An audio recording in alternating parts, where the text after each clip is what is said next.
Yo guys, it's Safe Bear. Welcome back to a brand new video. Welcome back to the channel. Today we're back with the transfer news videos.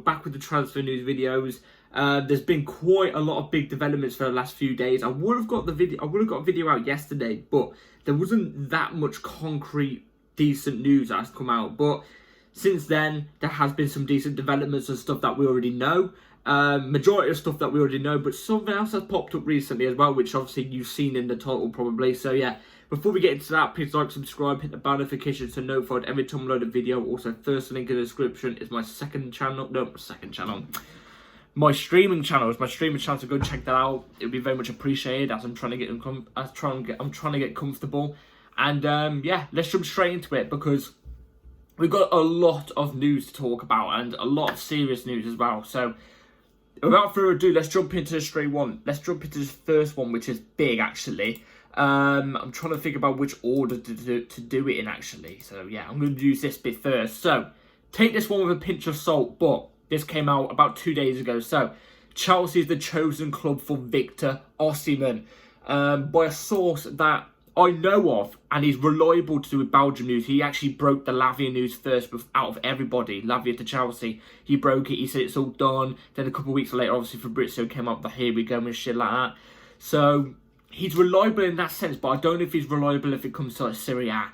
So that's why I'm saying take it with a pinch of salt. Take it with a pinch of salt to do with this. But you know, that's like the recent most like big news that we've heard to do with Osimhen to Chelsea as of late. But we've also had some developments as well. This comes out as well from Jacob Steinberg. Maurizio Pochettino hopes to sign Napoli's Victor Osimhen this summer. Real quick, what I will say on that is Chelsea will sign Victor Osimhen this summer, but Pochettino, you won't be here hopefully in the summer, let's just say that. And this also comes out as well, which pretty much confirms everything that's been going on. So this came out a couple of days ago as well. So Napoli president I'm not even going to say his second name, I don't even know how to say that, apologies. Osimhen leaving, this was already known since this summer. Our negotiation was friendly, otherwise it would not have been so long. We knew he would go to Real Madrid, PSG or England. So let's go through that bit that we just talked about, that bit of news that I've just said. So he could go to Real Madrid, PSG or England. Now let's evaluate the situation. Real Madrid, he's not going to go to Real Madrid. There's no links to do Real Madrid. Also, we all know Real Madrid are going to go and sign Mbappe. That's going to be like 200 odd million. Real Madrid won't sign Victor Osimhen and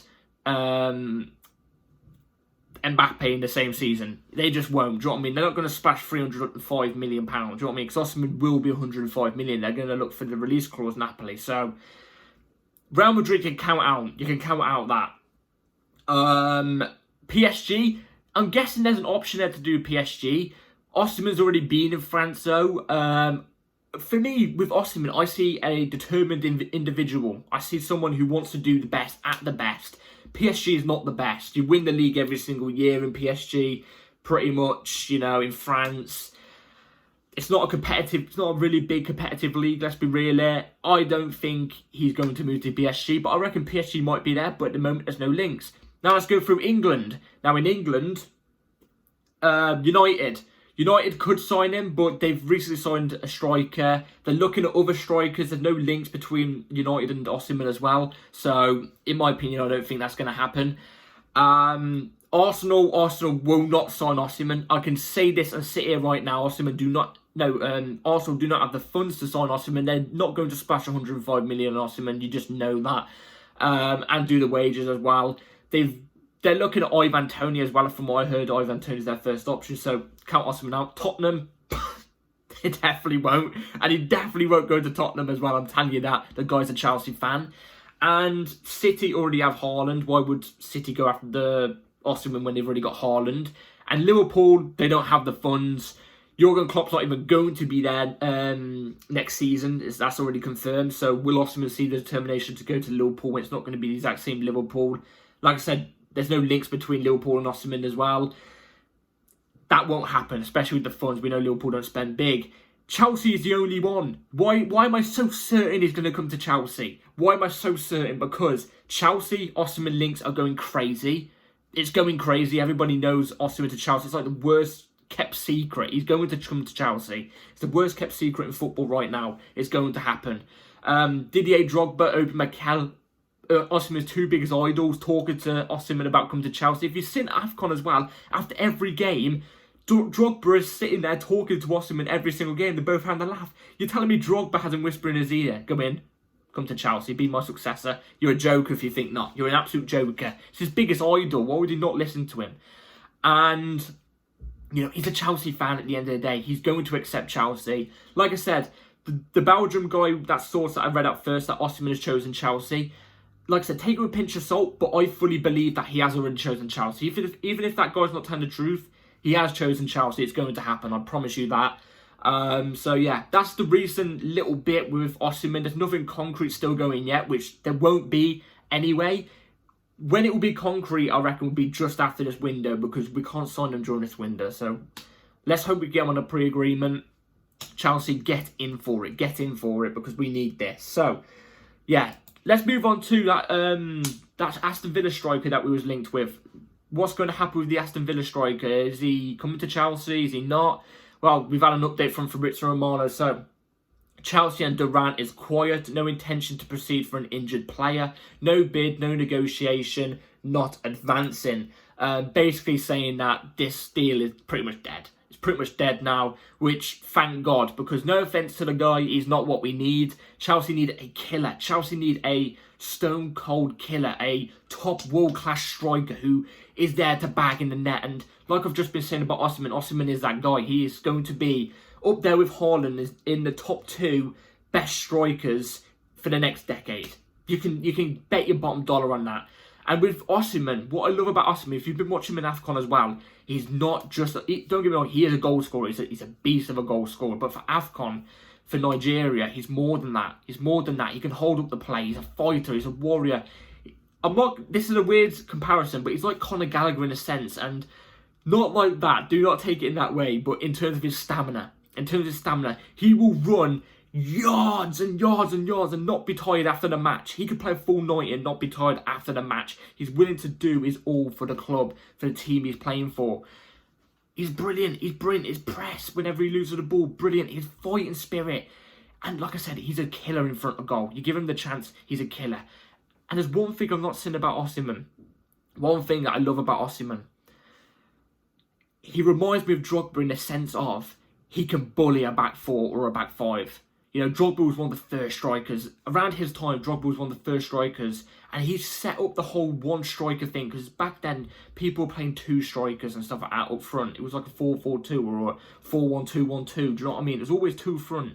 Drogba, there was also other teams that did it bar Chelsea. But when Drogba came to Chelsea, we was one of the... He would bully any back line. He'd bully any back line. And to people, we would never see that. We've never seen that. I was born in 2004, do you know what I mean? So I say we've never seen that. But talking about people in general, you've never seen it. Drogba would bully a back line and be the vocal point, do you know what I mean? And Osimhen does exactly that. Exactly like how Drogba does.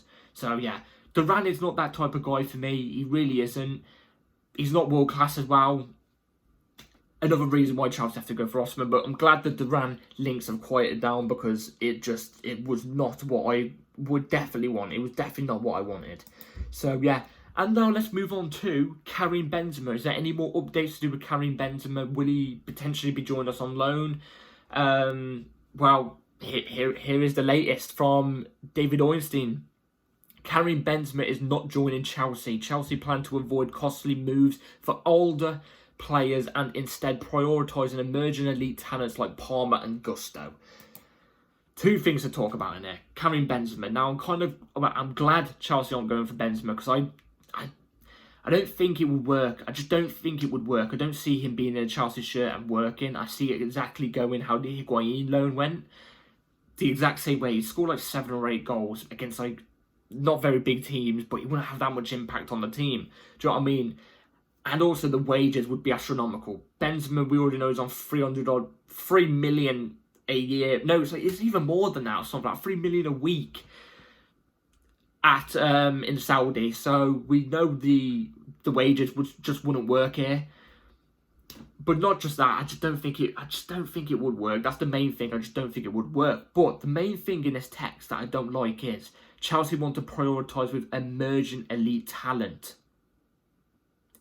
Like Palmer and Gusto. Palmer and Gusto are brilliant talents. I actually think they're brilliant scouts from our scouting department. And I think they are brilliant talents. They're not the negatives, you know what I mean? There's a lot of business that we've done that has not worked. I'm sorry, it's just not worked in the slightest. A lot of talents that have not worked in the slightest. We need some sort of experience in the team. And I'm not talking just up striker. Osimhen, obviously, he's 24, turning 25. He's already experienced at his age. He's played loads and loads of games. He's won good stuff. You know, he's exactly the profile we need. But except from he's young in a way still, if you know what I'm trying to say. But we need, in other positions, actual experienced players like 25 and older. Do you know what I mean? Maybe around the 28 mark, hopefully. We need that. We need that. And mainly, they need to be winners as well. We need that more than anything. We can't just keep buying young talents. Because if we keep doing that, buying young talents, this team's not going to get any better. You'll see good signs every so often. But until they get older, in 3 years' time, we're not going to see any progress. We're not going to see any progress.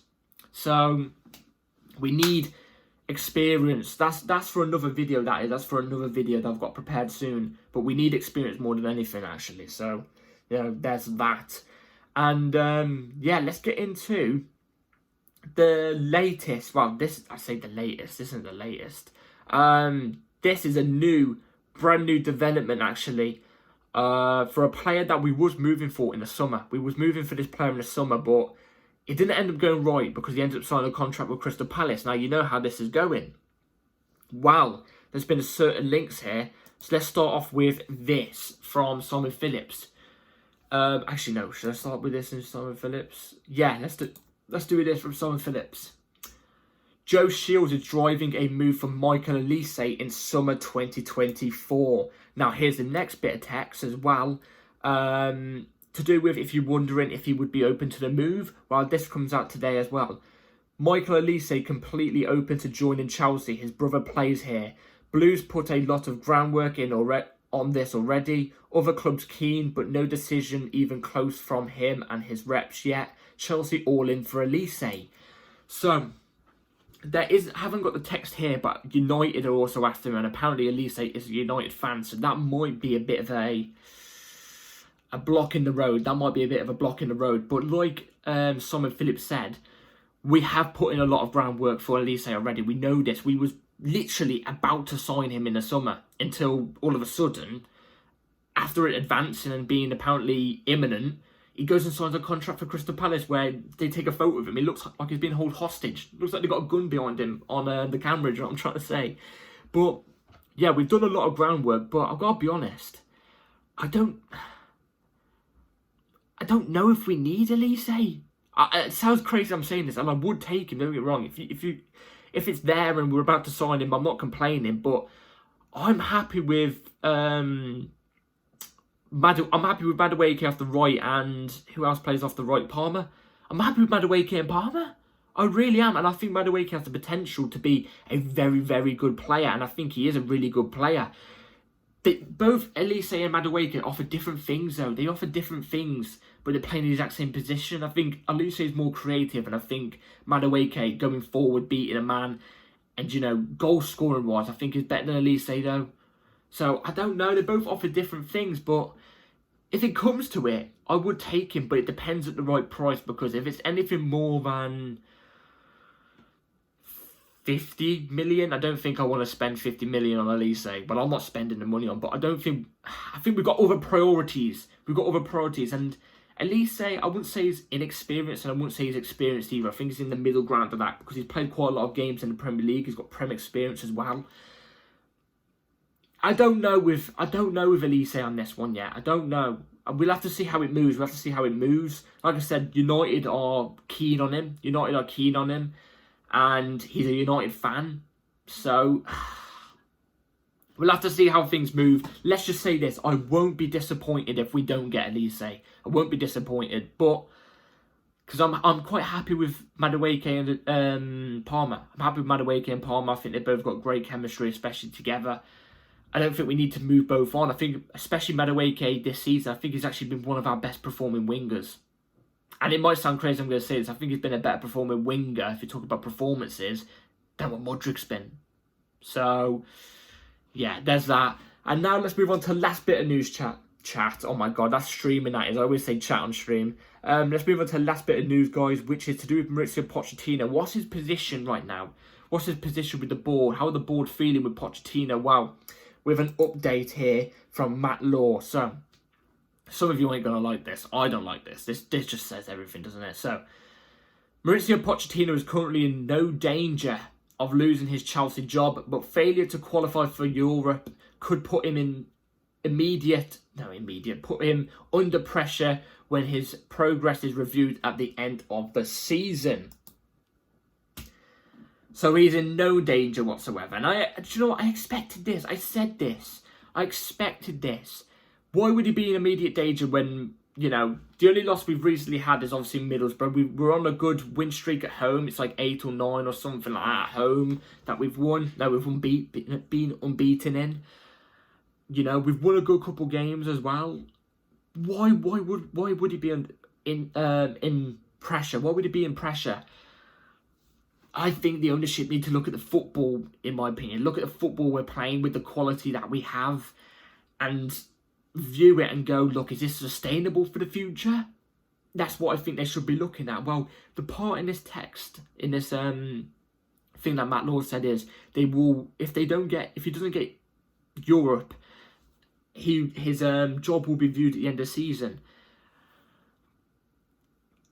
Let's just say, I want Europe. I want Europe more than anything, but I also don't think this manager's good enough. I don't think this manager's good enough. I hope we make Europe, but I hope the ownership look at the football we're playing, with the players that we've got, with the players we're potentially going to get, like Osimhen and stuff like that, and they review it and go, yeah, we got Europe, but I don't think this manager's the guy to drive us forward. Do you know what I mean? And look at, have you seen the managers that are available on the market at the moment for next summer? Oh my god, the managers list just keeps going on and on and on and on. They're brilliant options. Brilliant options. And I've got a fear we're going to stick with Pochettino and ruin it next season. I think we are. I think we are.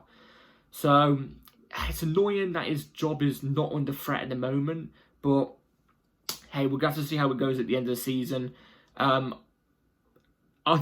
I thought the ownership's vision was to make Champions League this season. I thought it was to make Champions League this season, but now it's changed to Europe. I don't think Conference League's good enough. I think if you make Conference League, I think he should be still under pressure. I think with Europa League, I'd take Europa League. Obviously, I want Champions League more than anything, but I would take Europa League at a wage, you know what I mean? I would take it, some sort of Europe for especially young players playing in and stuff like that. But I still think, even with Europa League, I think it should be viewed. If he somehow gets Champions League, I mean, even I could give him a leeway in a way and be like, alright, fair play. But still, you know what I mean? You know what I'm trying to say? So yeah, let me know in the comments down below about all the news I've just gone through. Osimhen, Olise, Pochettino's position, Duran, and stuff like that. Let me know in the comments down below. I'd be very intrigued to know. And yeah, please like, subscribe, hit the bell notification because videos come out in time. There will be a video tomorrow, a match preview for the Liverpool game that's happening on Wednesday. So be ready for that. It will come around 9 o'clock time. So yeah, keep your eyes peeled for that. Take care all. And yeah, see you tomorrow. Peace.